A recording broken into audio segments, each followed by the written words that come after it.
Well, folks, thanks for tuning in to this episode of the Drew Dekes Show. I've got a very special guest with me today, one of my favorite hockey pals, probably the guy that loves hockey more than I do, I think, and that's Eric Vacca. How you doing, brother? Hey, great to be here.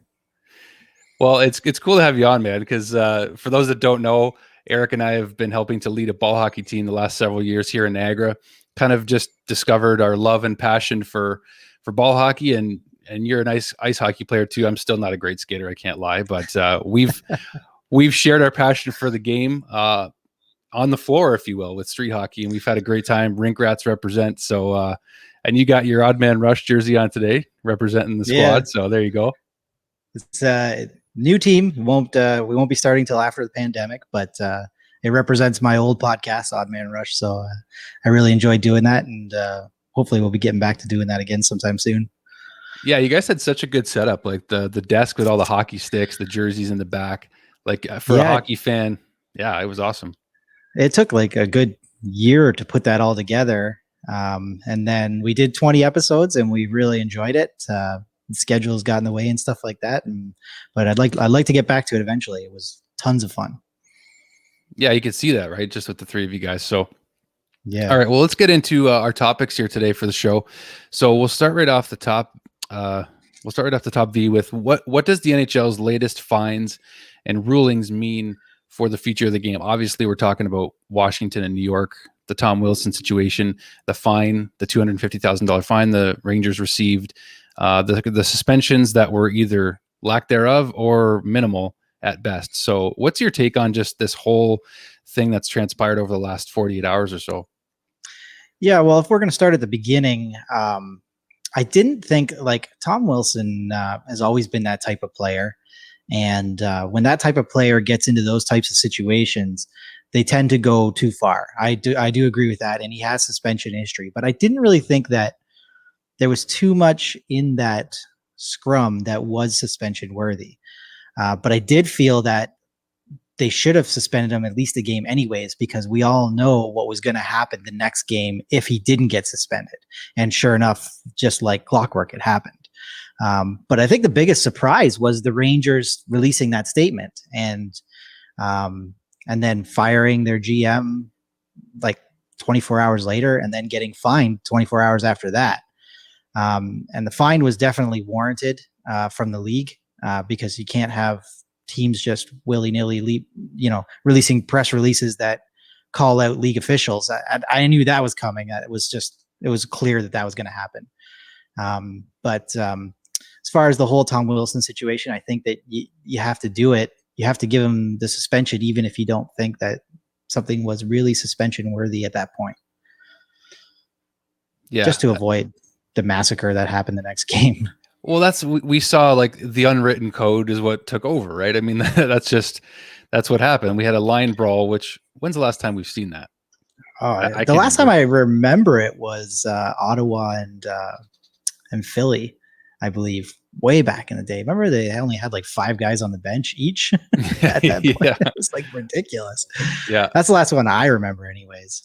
But I saw a pretty funny meme on Facebook the other day when the penalty box was full with the like 6 or 7 Washington Capitals players, and it was like, in Canada this is a $10,000 fine because everyone's like so close together. Yeah, I saw that one too. I thought that was actually there was a good amount of memes going around. I saw one where it was a picture of Tom Wilson lifting the cup, but instead of the cup, it was Panarin in his hands. And I mean, that's all fun and games. At the end of the day, a guy's injured, and it's not a good thing. And I've had this debate yesterday a little bit that after watching Sean Avery's comments on the situation. I don't know did you see that video? What did he have to say? Because he comes up here and there. Because I mean, Dale Weiss is on our show, and he's a former teammate of his. But I'd love to hear what he had to say. Yeah, well, he basically went on and he said, "Look, I wouldn't if it was me and I was playing for the Rangers, I wouldn't go after Tom Wilson next game." He says, "I would go right after their goalie or their star player and truck that guy just to show so that Tom Wilson thinks twice and doesn't do that again. That would be the consequence if I was on the team. And as I was listening to him say it, the first thing I was thinking was, I am so glad that this guy is not in the league anymore, because that is the kind of mentality that cost us so many great careers for years. I agree that the code says, retribution on Wilson. I totally get that. But when you have teams that will call up guys that will go be dirty and take out the other team's star because you took out their star, then, now what does the playoffs look like for, Washington fans, or even people that are just playoff fans and want to watch and see, like, let's say Ovi had been playing that game, and then this fourth line gooner goes out there and runs him, and he gets a concussion and misses the whole playoffs. Do you really want to watch an NHL playoffs without Ovechkin in it? I don't think so. I mean, for me, it's not good for the game. So, yes, there is a part of me that I miss the rivalries and the hatreds. Like, everybody who watched Colorado and Detroit in the 90s, you loved to see that. But at the same time, I want my stars playing, and I want the game to be high paced and high octane and good goal scoring and the exciting parts of the game. I think that just guys like Tom Wilson and more importantly, guys like Sean Avery are just a dying breed, and they need to go. And the better that the Department of Player Safety gets at identifying these issues and taking care of them, I think the more that you'll see that in the future. I mean, there's already almost no goons left in the league as it is. It's just. Well, that brings me to my next question. Like, is player safety a primary concern for the NHL and the Department of Player Safety, or isn't it? Because at this point, it looks like it's not. Well, no, it's not. It's never been really a primary concern. Obviously, they want to protect their assets. It's more of a concern for the owners and of the league than the league commission itself. The owners want to protect. They're paying these guys $14 million a year now for their top guys. So do you really want that guy out for the season because some league minimum player goes and, hits him from behind or something like that? Like, we're trying to step away from that. And it is a bit of a priority for the league, but only because it's a priority for the owners. And that's why you've seen, the Rangers release that statement, right? Because they want to make sure that department is held accountable. I'm sure they knew they were going to get a fine for it, but there's got to be an accountability there. And I mean, I thought Parros has done a good job so far. Like, he didn't really have any questionable things before the Tom Wilson incident. Yes, I think that this year he's handed out a lot of fines where there should have been suspensions. So he kind of set a precedent for himself. And then so the Tom Wilson incident happens, and he's like, well, I fined for this, I fined for this, I fined for this, so I got to give him a fine too. And then, of course, you're not taking into account the factors of, hey, they're playing the Rangers the next game, and there's going to be serious retribution if we don't get this guy off the ice for at least one game. And with Wilson, he's got such a history that it's just a slam dunk. Just give him the game, and then everything's calm and nothing happens.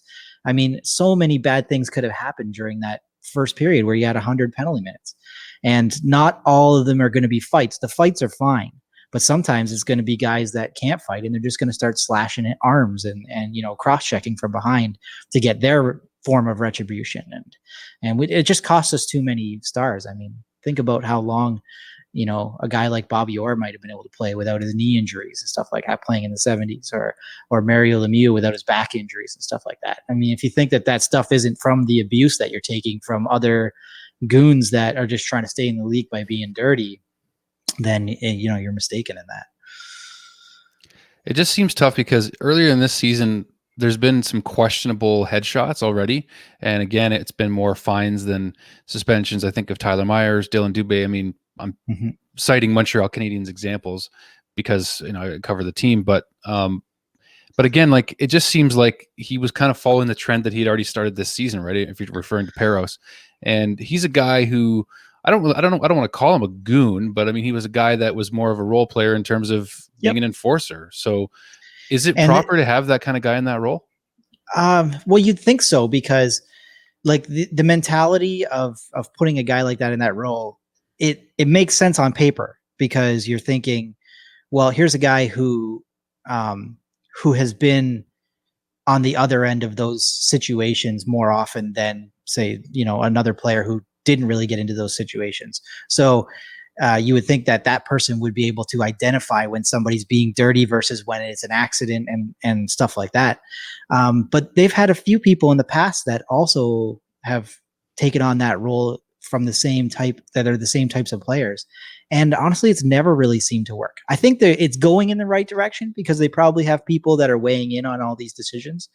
But at the end of the day, I think you need to put somebody in there who just really understands the game, and can sort of take their emotion out of it. Because, Parros might look at a situation and say, well, yeah, that's might be what I would have done during that situation. So I'll go a little lenient on that. And, but if you put somebody like, say, Pavel Datsuk, who won the Lady Byng how many times, right? You put him in that position, he might say, well, that's dirty, that's dirty, that's dirty. It's too much, right? And then you start and get too much suspensions and fines for things that aren't warranted, right? So you got to find just a middle ground there. Like maybe stay away from the role players, the fourth liners, but also stay away from the top line guys and the stars that got picked on their entire career as well. So just somebody who can take the emotion out of it and actually make an objective decision, even by committee, and you just got to weigh in all the factors. I just think that the Tom Wilson incident didn't weigh in enough factors of, what's going to happen next game if we don't get this guy off the ice for at least a game, and that's the primary one. There's other factors involved too, but that's what needs to happen. It needs to be swung more in the direction of a middle ground there. It just seemed like with the suspension or the non-suspension of Wilson because of Panarin's injury, I just figured it was automatic. Like as soon as a guy's injured, you should be out for at least the same amount of games, maybe unless he's out the rest of the season. Maybe you don't lay down that harsh of a punishment, but I mean, he didn't even get a single game. So yeah, sometimes you can do that, but you can't set a precedent as well that every time someone gets injured, you're going to get suspended, because sometimes people don't, they fall awkwardly or they didn't protect themselves. Like how many times have we seen people fined or suspended for a hit from behind when a guy turned back at the last second? And everybody that plays in the league knows if you do that, you're leaving yourself open to be hit like that, especially if somebody's already committed to their hit.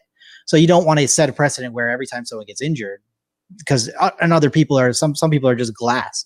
I mean, you remember, I remember, because being a Leaf fan, I remember Joffrey Lupul was injured every single year, and because he always fell awkwardly, he never protected himself. And so, are you really going to penalize guys more just because this guy's more injury prone or maybe he's had 5 concussions already, so he's going to get a concussion even from the smallest hit?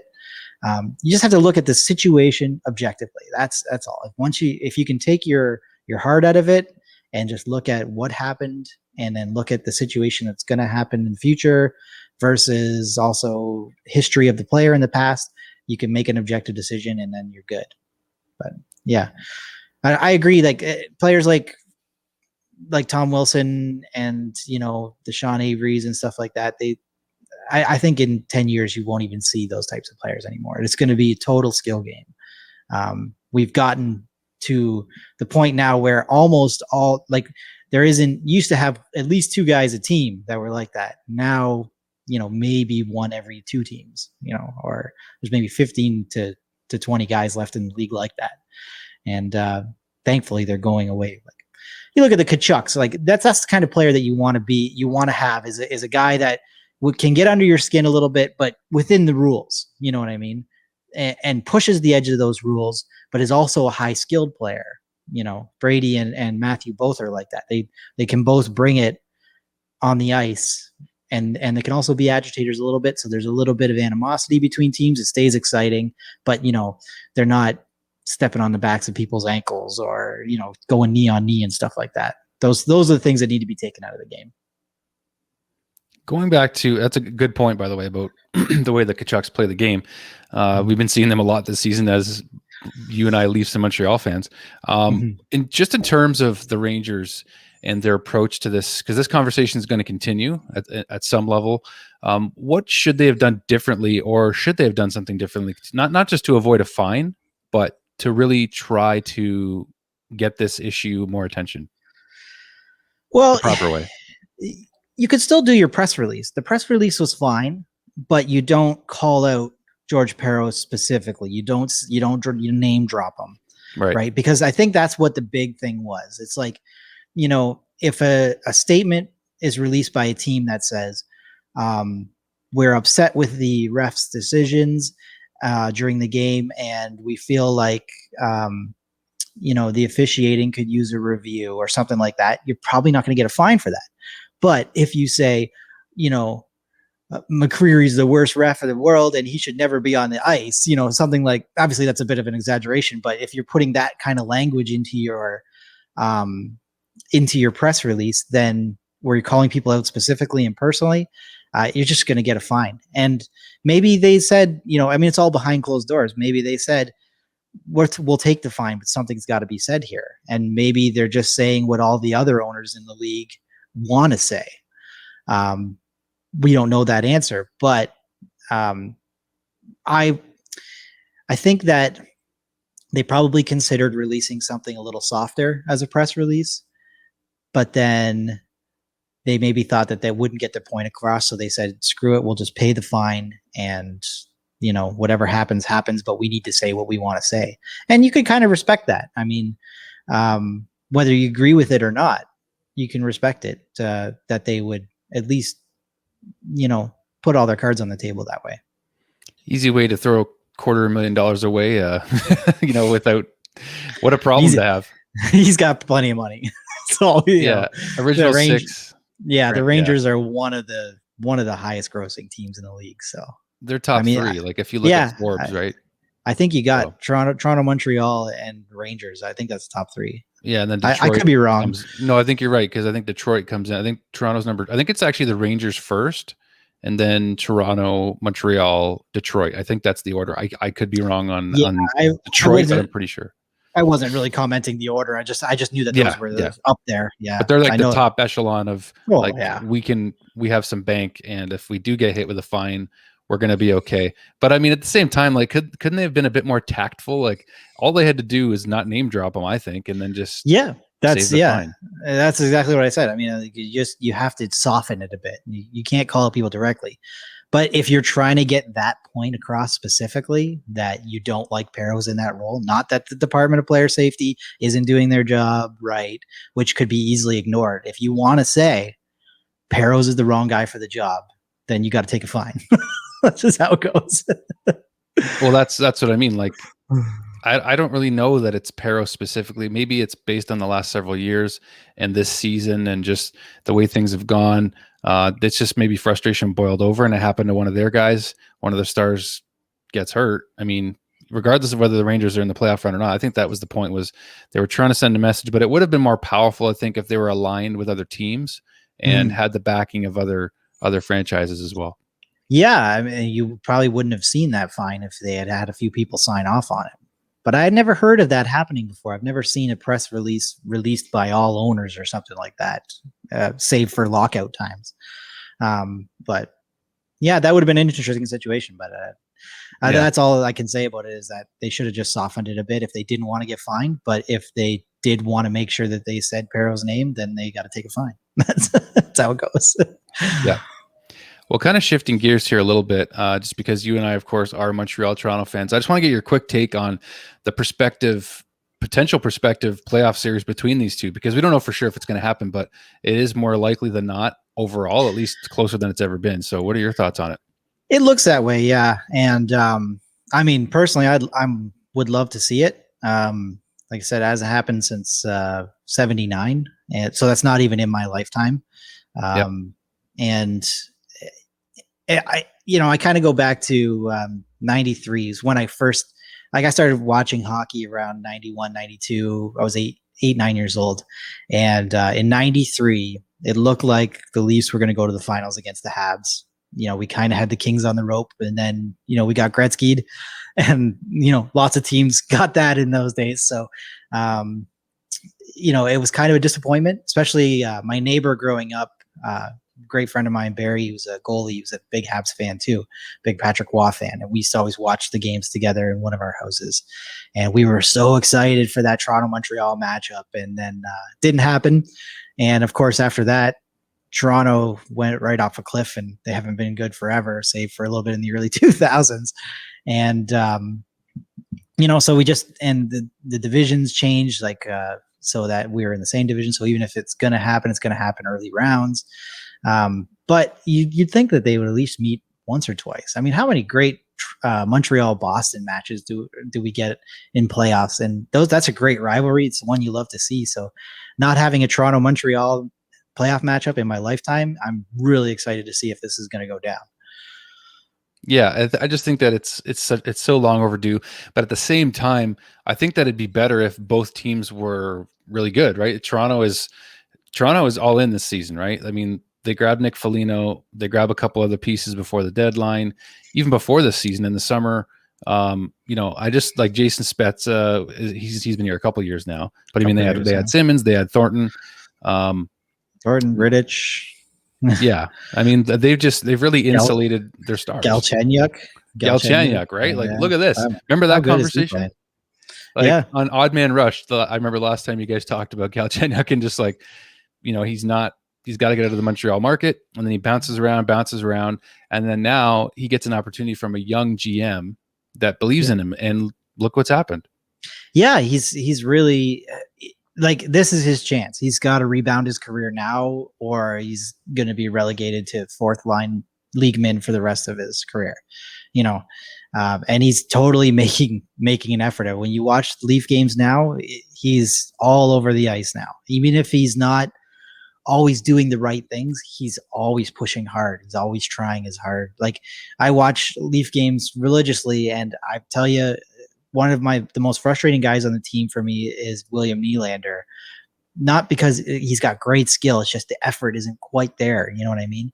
And I'm like, man, if we could inject some of Galchenyuk's effort into Nylander, he'd be one of the top players on the team, like, no question. But I love watching him play, and I hope he can really stick it out and hang in the lineup for sure. Like, it'd be nice to see him get his career back on where it should be going. Well, he seems to have already. Like, even just in a short time here, and small sample size, but it is a small sample size, and like, he's still not. I don't think, like, even now he would be scoring at a 30-goal pace if this was a full season for him. Like, that's where he should be, or at minimum 20 to 25 goals and about 45 to 50 points. That's where he should be, based on the player he was.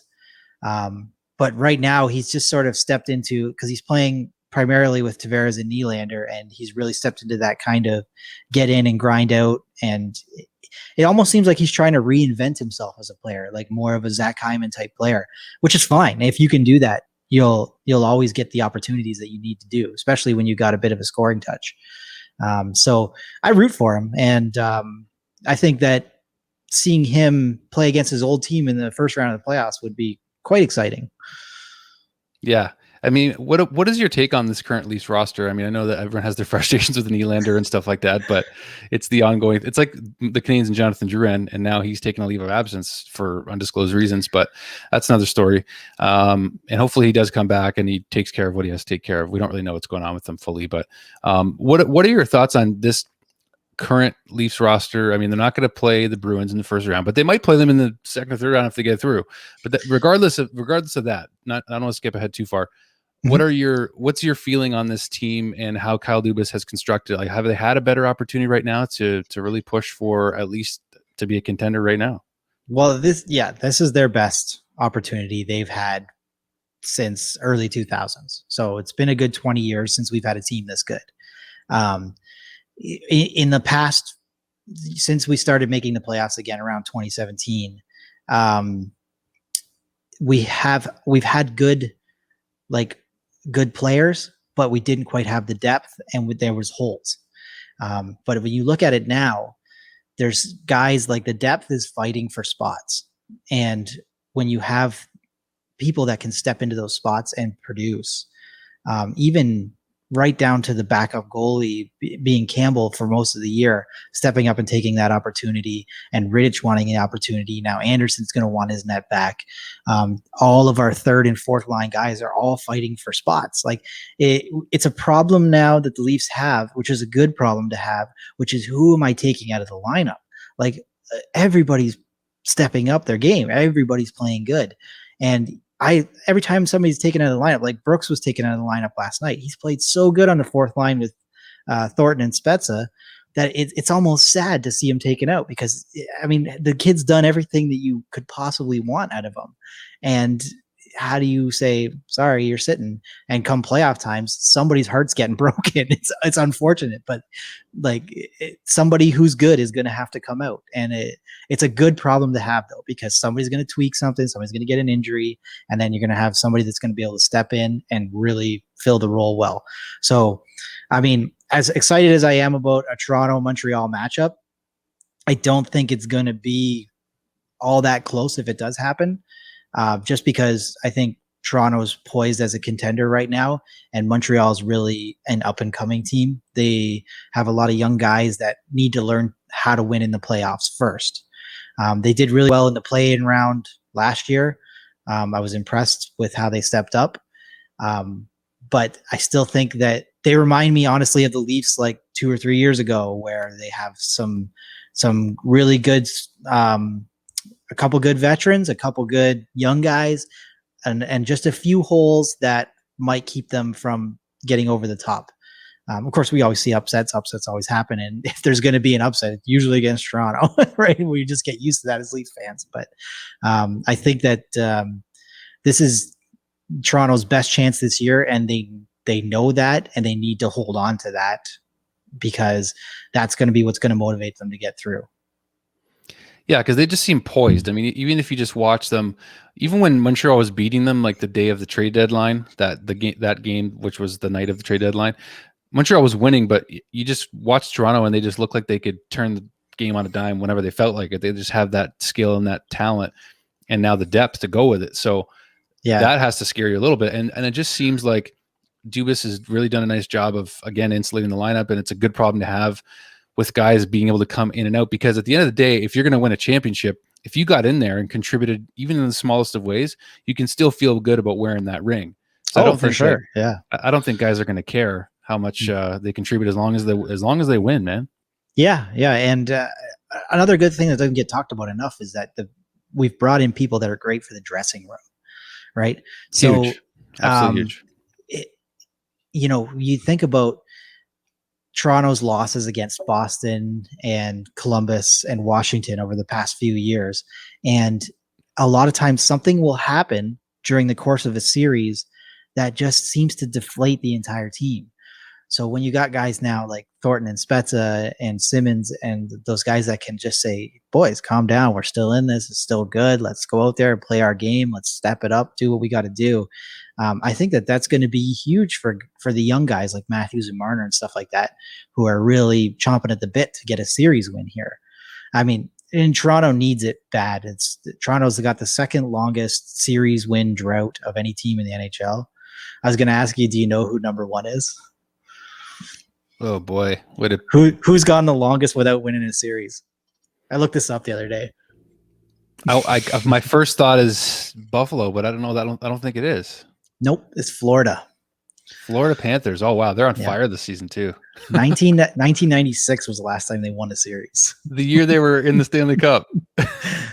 So they lost to Colorado. Wow. Yeah. So that's crazy. Yeah. So they're. It's nice to see them write that story, and I hope that they can do well. At the same time, I hope that if Toronto does well, they don't have to play them. But because we never do good against Florida teams.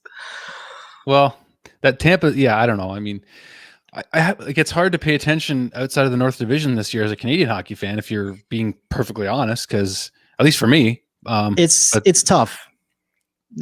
What makes it tough is that there's so many games. So like every night there's a North Division game, and you want to watch Canadian teams being Canadian, right? But there's a lot going on outside of the North Division, and I try to keep up on as much as I can. I often find myself, I'll be watching whatever North Division game is on Sportsnet or TSN for me, and then on my phone I'll be streaming something from down south just because I'm interested to see what's going to happen, right? Or you want to see some of these young guys and stuff like that. Like, I mean, Detroit, it hasn't played well this year, but man, their young guys are so fun to watch. And then I've been following Kaprizov over in Minnesota. Man, that guy is unbelievable. And it's tough when you're stuck watching all the North Division games. You can't see those as much, but when I do get a chance to catch them, I like to watch them for sure. I want to get your quick take on this. Now, I know that there won't be any 3-on-3 or 4-on-4 in the playoffs coming up because playoffs are like end of next week, right? Yeah, So, yeah. but I did see, because Montreal Toronto the other night, we saw Cole Caulfield get his second overtime winner, and you and the boys and I were talking about this, and just the kind of frustration with the way the Canadians were playing the 3-on-3 overtime. Now, I will say that the Canadians had lost 9 overtimes before that, so they needed to do something for sure. they needed to do something different. So if that worked and it was within the rules, you really can't blame them. So No, and I don't blame. Like that's a misconception. I don't blame any team for doing it, and even Toronto is guilty of doing it once in a while. So I mean, just to quickly explain what we're talking about here, we're talking about the strategy of moving towards the zone, and if you're not seeing a good entry, circling back, and then getting into the zone, and if you're not seeing a good setup, circling back and changing out guys. And I mean, you're starting out against Matthews and Marner, and you don't want to be playing against Matthews and Marner because if you miss the net, it's coming back, right? It's the same thing against McDavid, Draisaitl, stuff like that, right? So why not just throw your third line out there or whatever, or throw your less skilled guys out there and let them just hold on to the puck for a minute and a half until Matthews and Marner get off the ice, and then you can go for it. I get it. I totally get it. It's a strategy. If I was a coach, I would do the same thing. Because as a coach, you're trying to win. You don't care about what it looks like to the cameras and to the fans. As a fan, I think something needs to be done because it's going to get to a point where people are going to look at video and say, hey, that worked, and it's going to get worse and worse and worse.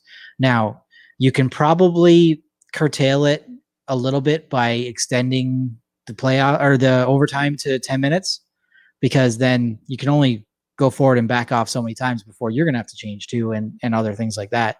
And having a longer time 3-on-3 would give more opportunities for some back and forth, because eventually it unravels. The problem is right now is that the point where to get to that point where it gets exciting, where you got 2-on-1 breakaway, 2-on-1, 3-on-2, whatever, it takes oftentimes a good 2.5 to 3 minutes to do that. And then you've only got 2 minutes of exciting hockey. Let's make it 10 minutes. And then, you're going to get even more of that. And then we don't have to worry about shootout, because I doubt that a goal will ever not be scored in 10 minutes of 3-on-3. And I'm good with just eliminating the shootout altogether. Just make it a tie. If you get through 10 minutes of 3-on-3 and there's no goals, just make it a tie. It's fine. It's not a big deal. But the league seems to be obsessed with having a winner for every game. And the tie would be fine with me. Get rid of the 3-point game altogether, and I'm okay with that. However, there is some other options as well. If you want, I've been saying for a long time, there should be an over and back rule on this thing, where if you decide to attack the zone, you at least have to make a play. So if your guy brings it into the zone across the blue line, he's got to at least attempt a pass or a shot or something before he skates back out. You could do that, and it's just a whistle, and it just means a face-off in your end. It's like clearing the puck. That's like icing the puck. You just can't change, and it goes back to your end or whatever. Little tweaks like that allowed for the game to get more exciting, and adding in the rule where they flip the puck over the boards from their own end. A lot of teams would do that purposely because their guys were tired, and you want to increase scoring and stuff like that. You say, no, you can't delay the game like that. Well, that's all this is in overtime. It's a slight delay of the game. And, I think back to, remember when Tampa was running the 1-3-1, and I can't remember who it was that they were playing against. They didn't particularly care for it. So they just stood behind their net and waited for them to not have that formation. I think it was Philly. Yeah, I think it was Philly. Yeah. And, it just stood there, and it's like, yeah, it makes sense from a coaching decision. Don't even try to attack that 1-3-1. Screw it. They're eventually going to have to do something. And they decided, the league decided, we're not going to allow that kind of just straight delay of the game like that. And which is good. You have to keep it going, because at the end of the day, I mean, the players, you want to win, but it's also the fans are the ones paying your salaries. So, let's try and get it more exciting. Either extend it or make some kind of over and back rule or whatever, or do both would be even great. But it just needs to be tweaked a little bit because it's the most exciting part of the game. I love when a game goes to overtime. If a game looks like it's going to overtime, I'll tune in every time because it's just so exciting to watch that 3-on-3. But if we start setting a precedent with teams where they can do this sort of just meandering around, and it's nice you got the win in the end and it worked for you. But the more teams see that, the more teams do that, and then it starts to get into a situation like the early 2000s, mid 2000s when teams started playing the trap, and then it was like you watch a Minnesota New Jersey game and you're like, oh my god, nothing has happened for that 45 minutes. Like it's just so boring. So, and it was the same thing even further back when they took out the red line for 2-line pass rule. Right? They're like, no, this game needs to get faster. And what's slowing it down? Well, the slowing it down, having the red line offside is slowing it down. So let's just get rid of that. League makes decisions like that all the time. So I don't think it's really such a radical thing that we say as fans and people watching the game, hey, we want more excitement. I'm really glad for Caulfield to score those 2 goals. It's a great way to start his career. And the guy has got nothing but upside, and it's fantastic for him. And I'm glad that the coaching situation, if it had been my team that had done that and, circled back a couple times or whatever, waited for their opportunity and then went and scored, yeah, I'll be over the moon happy that my team won. But objectively as a fan, I'm like, man, that was a boring overtime. Like, what are you guys doing? So that's my take on it anyway. I get a lot of pushback. Well, it's interesting though, because even like you mentioned, the over and back rule, or what about having the red lines, sort of like how we have it in ball hockey right now. When you get it over the offensive blue line, you have up until the red line to tag up for offside. Yeah, well, that's because we're playing on a smaller rink, obviously. Yeah. So you need a little bit more offensive zone. But I don't know if that particular rule would work well in ice hockey. It'd be interesting to see in the 3-on-3 format to have the full half to do whatever you want. I just realized it would take away offside would just be more confusing. It would be way more confusing. Yeah, but it would also add another element to the game because you could skate for 3-on-3 only. Line, get the blue line, and then come back. It would be interesting, but. I think honestly an extension or a simple over in the back whistle would be fine. It would be enough. Like you just try to force that play a little bit more. Just make sure that things keep moving. That's all. I just don't want to see, like right now it's not too bad. Some teams just go for it. Some teams don't. Some teams are more calculating. That's fine. It's not too bad right now, but I can see it slowly sliding. That's why the shootout got so bad. When the shootout first started, people were trying the craziest stuff. You'd see people doing spin moves, between the legs stuff, like, and it was a little exciting at first. And you're like, oh, I can't wait to see, what's this guy going to try tonight? You know what I mean? Because he's our guy with the slick hands or whatever. And that was great at first, but then it started to get to the point where it's like teams are working on these shootouts. What works the best? Well, if you come in and you just pick your spot and you shoot, you're at a higher percentage than if you try some crazy deke. Right. And 90, like if you're trying a deke and you don't have solid hands and get even a little bit lucky, you probably lose the puck more often than you'd actually be able to get a shot on net. So now your star players, your Marner, your Matthews, your Caulfields, Kakanyemi, all those guys, whereas they might have some cool moves that they might try and practice once in a while for fun. They're not going to throw that out in a game because you're trying to win. So they're just going to go up and wrist shot it, and the goalie might save it and he might not. And, the only guys now that ever try anything are the veterans who are like near the end of their career and they're like, screw it, you're going to put me out here. I'm going to try something fun. They don't care. Right. So, but that's why the shootout got so boring. It just got very boring when teams started watching video and working on things and making their lives a lot easier. And more higher percentage to win. And that's what's going on with the 3-on-3. You're looking at it, you're like, okay, if we don't attack or if we wait until the stars get off the ice, you tend to win more often than you lose. So the other teams start doing that, then the whole thing becomes boring and we lose it. So I think it's like an arcade, like it's like the 3-on-3 arcade game in NHL. Like it's a blast. It's so much fun. And then when you see it tampered with like this, then it's not as much fun because when 3-on-3 started, it was my gosh, it was the most exciting hockey I'd seen in a long time, and it was regular season hockey still. Yeah, yeah, and it's still exciting for the most part. But I'm just worried about the slope. I'm just worried about it sliding to not being good. And Yeah. I think that if you step in early and you say, okay, we need to either extend the time or get in a rule in there that keeps the play flow going, it's that coaches can't do things like how much they did it right away with the challenge. They like, okay, we're going to bring in coaches challenge. And then coaches started challenging every goal because they don't care, right? They lose their timeout. No big deal, right?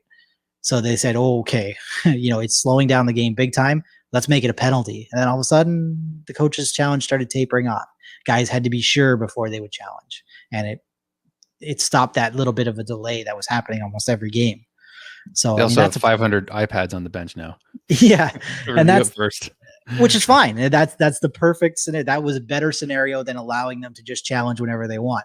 Let's give them iPads so they can look and make sure that they're sure and make it a penalty if you're wrong. So now the game goes quick again. It gets slowed down by those challenges. So we'll just kind of off scripted here as we close off, but geez, I kind of forgot what I was going to say now. But just in terms of this season, like how much stock do we put in how much success a team has or doesn't have? Like say the Leafs, they will get through the first round, but they don't get through the second or the third or whatever. Like, isn't this season kind of a weird anomaly, or do you feel like once we get to playoffs, because this is my thinking, is that the playoffs seem to have this, like, I don't know, like I know there's always controversy in playoffs still sometimes too, but once we get there, it seems like things start to balance out and level out. And it even in the bubble last year when we had no fans and it just felt weird and all that stuff, it still felt like Tampa deserved to win the Stanley Cup and the hockey quality was still there. But do you think once we get to playoffs, the sort of the weirdness of this season will dissipate and we'll finally get a true Stanley Cup winner and it'll be the right winner? It'll be fair, in other words? So this is the asterisk debate. Is like, okay, if somebody wins this year, should they have an asterisk next to their name on the list to say, well, it was a shortened season and blah, blah, blah. I never bought into any of that crap. You're playing in the top echelon league of the world with the best players in the world who all want to win bad. It doesn't matter that you don't have fans. It doesn't matter that it's a shortened season, anything like that. I mean, these players have worked all their lives for this and they're going for it. And there's no easy route. Even if Toronto plays Montreal first and, or like people that say, well, the Canadian division is weak, so whoever comes out of that isn't going to be as good as they should be in the Final Four. No, there's no hockey games that are easy wins, and you're always playing against the best players in the world. I think that anytime the Stanley Cup is awarded, it's true and you earned it, and I'll always hold that belief. Last year against Columbus, the Leafs got eliminated in the first round. It might have been easy to say, oh, well, bubble and blah, blah, blah, and make all the excuses for my own team. But no, you got outplayed. Columbus wanted it more. Too bad, and they're a good team and you underestimated them and you let them walk all over you. So I think that even despite, postponed games and all that kind of stuff, these are professional athletes and they know they want to win and they try their hardest to win every night. So you could never put an asterisk next to somebody's name for winning the Stanley Cup, in my opinion, anyways. It seemed to me like when Tampa won it, I'm thinking to myself right now, like, they're going to look back and think we won. I have a ring on my finger, my name on the Stanley Cup. I mean, they're going to remember the experience with each other. I mean, fans are obviously a huge part of the playoff experience, the atmosphere, all that stuff. But it's like we won our ball hockey championship. What do we have? Like 5 people in stands that knew who we were? Like, do we care? We're going to remember winning it. We're going to remember. And not only that, but think about it as well. If you want to use Tampa and our ball hockey team as an example, you're not looking at, what are the circumstances of this year that led to the Stanley Cup or the championship. Look at the circumstances of that entire team and the history of the team. Take a look at how many heartbreaks Tampa had to go through in the last 10 years to get to where they're going to be. You think that they're going to in any way think that wasn't an earned Stanley Cup when you got swept by Columbus a couple of years earlier after winning the President's Trophy and looking like you were ready to go? I mean, it's just those are all things that go into it too. When Boston won the cup, they were up 3-0 in a series against Philly the year before and blew the series and lost and got knocked out when they were poised to go to that. So the cup isn't just winning that season and that those playoff rounds. It's everything before that. It's all the building you've had to do, all the heartbreak, everything you've learned by playing in playoff rounds, and the wins and the losses, and how you come together as a team, your core group. And that's what leads to your Stanley Cup. It's never just one season or one playoff run. It's everything before that as well. And that's why your team, my friend, could be the next story. I mean, I know that nothing's guaranteed, but it just seems like after all the heartbreak Leaf fans have gone through, I mean, they're just starving for some success in the playoffs.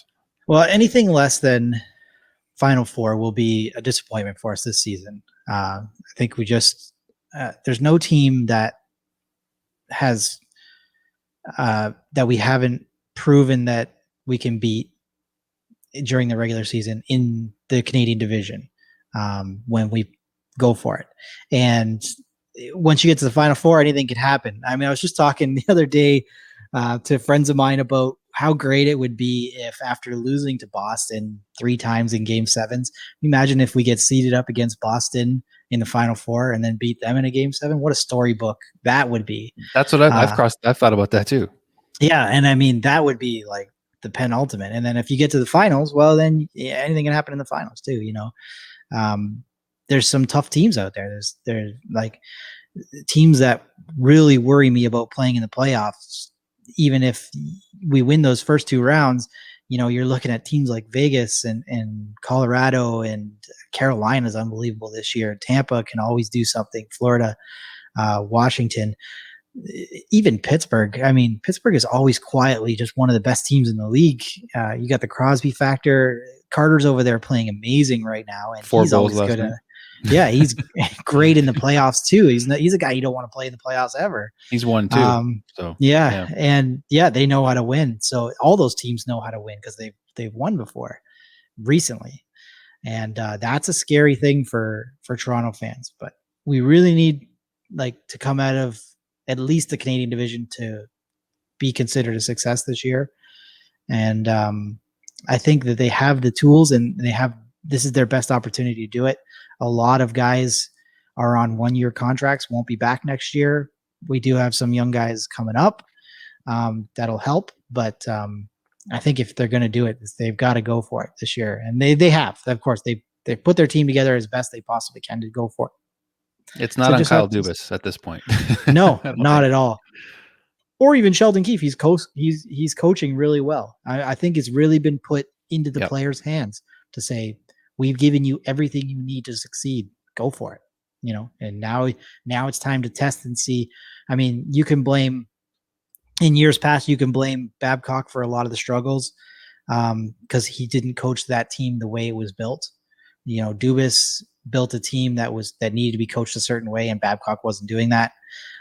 So you can blame it on that. You can blame it on inexperience in the first couple of years.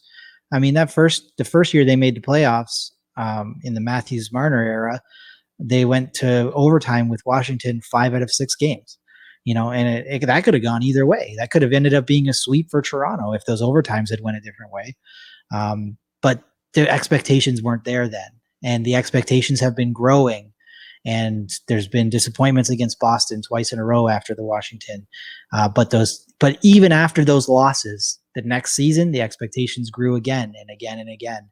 And now Dubas has done everything he could do. Keefe has done everything he can do. It's on the players now. We've given you a fully stacked, deep team with good goaltending and good defense. It's in your hands. Go for it. And we'll really be able to see what they're made of come playoff time. It's going to be exciting no matter what. So that we look forward to that. Well, thank you for coming on, my man. It's been long overdue that you and I could jump on together. Just 2 guys that when you and I sit down to talk hockey, I mean, it just could go for hours. And it's probably one of the things that we've enjoyed the most about our friendship is just talking hockey and playing ball hockey. I can't wait to get back out there with the Rats, man. It's going to be such a, I don't even know what the word is, just like a release. It's going to be a release for all of us. Right. And when we were Yeah. getting ready, once the restrictions loosened up a little bit, we were getting ready, and teams were allowed to have a practice. And I went out for one practice with a different team just to get sort of see if my legs get under me again. And honestly, it was like the best day I've had since like November when my kid was born. Like, it was just like, honestly, I felt great for the rest of that day. And probably 4 days later, I was still reeling from having like being able to play, just go out and play. And I mean, I try to, I'm really trying to follow all the health protocols, and I think everybody should. And I think that if everybody does, that we'll get back out there sooner than later. And that's really my motivation, is like, I want to get out playing hockey again. So, everybody out there, wear your mask, get your vaccine, don't be dumb. Yeah. And I can't wait to see you guys all out there again. Yeah, it's been the one thing I've missed. Just for to be extra cautious last year. I went out there a little bit, played a little bit, but then we just decided it was better to hold off. And we're going to potentially book our vaccines this coming week, the wife and I. So that's good news. Yeah. And yeah, man, we can't wait. That's been the one thing I've been waiting for, and that I haven't been able to do, that I've wanted to be able to do, and that's play ball hockey again with you guys. So I can't wait. It's gonna be awesome, man. We're gonna be on a high for like weeks, I think, when that day comes. So. For sure. That's great. Thanks for having me on the show. It was awesome to do this with you. Yeah, of course, man. One of the first people I had in mind to bring on, and we'll be doing it again. You can bet on that for sure. I would love to. Yeah, it would be great. Well, this is it for the Drew Dekes Show for this episode. Eric Vacca, my good friend, coming on, and we'll have you on again soon, my friend, like I said. And it's going to be some interesting playoffs coming up, so maybe we'll jump on right in the heat of it. Especially if Montreal and Toronto are going at it. We'll see what what story actually comes out of it when it really does happen. So, but anyway, all the best. If we do that, you'll see a Leaf jersey if we do that. Yeah, we'll get the jerseys on for sure. But yeah, it's been fun, man. So we'll talk again soon, and thanks for tuning in, folks. We'll see you soon as well.